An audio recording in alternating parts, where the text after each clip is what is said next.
रोजच्या रुटीनमध्ये एक हक्काचं विसाव्याचं ठिकाण आहे. 3 तास अंतरावर माझं 1.5 दिवसाचं माहेर आहे. तशी मी जाते 1-2 महिन्याला. शनिवारी सकाळी उठायचं, बॅगेत सापडतील ते 2 ड्रेस घालायचे आणि निघायचं. 1 रात्र राहायचं आणि रविवारी संध्याकाळी परत येताना एक बॅग एक्स्ट्रा हातात. कारण काय सांगायचे वेगळे. आठवा फक्त तुमची ही माहेरून निघताना सामानाची कथा. तर ही कहाणी या 1.5 दिवसाची. तुमची माझी नावं वेगळी, गावं वेगळी, पण ही कहाणी थोडीफार तुमची ही तितकीच जितकी माझी.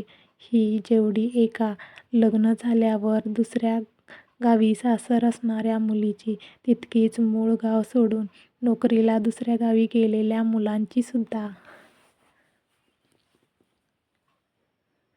फक्त मायचे घर म्हणजे माहेर एवढी सोपी सरळ व्याख्या नाही ती.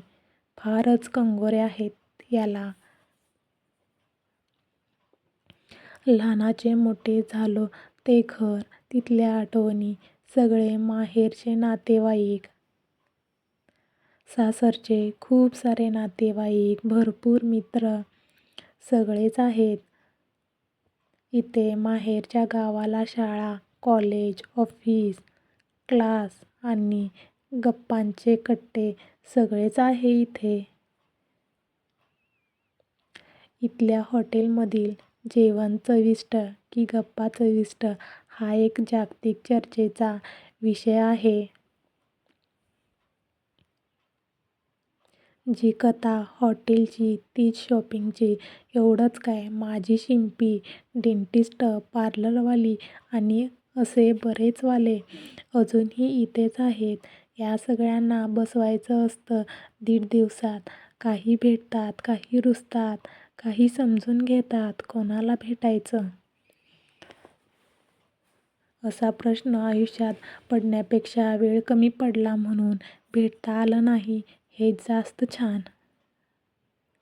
कशाला आली भेटायला असं वाटण्यापेक्षा भेटायला आली नाही म्हणून रुसणारे आहेत हे जास्त छान. आपण जमल तेवढं जमवत राहायचं. बाकीच्यांना नेक्स्ट टाईम म्हणत राहायचं. 1.5 दिवसाचं माहेर मिरवत राहायचं.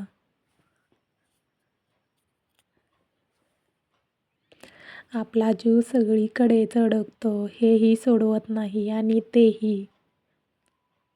सासरचे पण इतके आहेत माहेरच्या गावात की कधी कधी गावी जाऊन पण घरी जायलाच होत नाही. घरचे उलट खुश होतात. म्हणतात रुळली सासरी, अजून काय हवं? तरीही मन हुरहुर लावतंच. अशावेळी डोक्यातला चुकार थेंब. जाताना गल्लीत सोडून जायचं.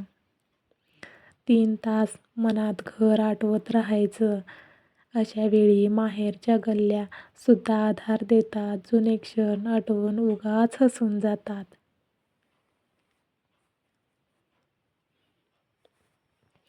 इथले रस्ते सांगताना मी नेहमी गोंधळात पडते. सगळे चिडवतात की इतकी वर्ष गेली तुझी इथे, इतकी फिरलीस बाईकवर, पण तुला रस्ता कसे सापडत नाहीत?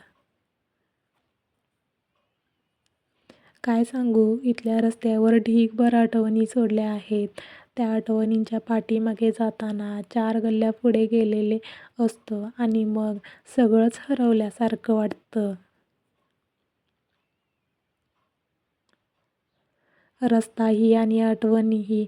आणि मग एकच पुणेरी वाक्य बोलते फक्त, पुणे फार बदलतं ना. अशात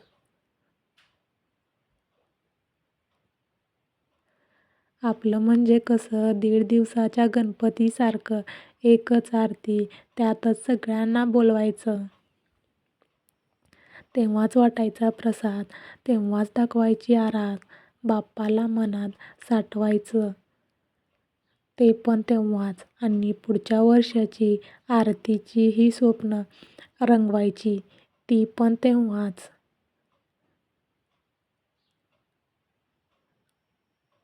तसं सुखासुखी चालू असतंच की सासरी. काही तक्रारी करायला जायचं नसतं. माहेरी महत्त्वाचं असं काहीच काम नसतं. पण उगीच थोडं पाय पसरून सुस्त व्हावं असं वाटतं. हातातलं घड्याळ थोडं काढून ठेवावं वाटतं. तेवढंच समाधान वाटतं मनाला की रोजच्या रुटीनमध्ये एक हक्काचं विसाव्याचं ठिकाण आहे. 3 तास अंतरावर माझं 1.5 दिवसाचं माहेर आहे.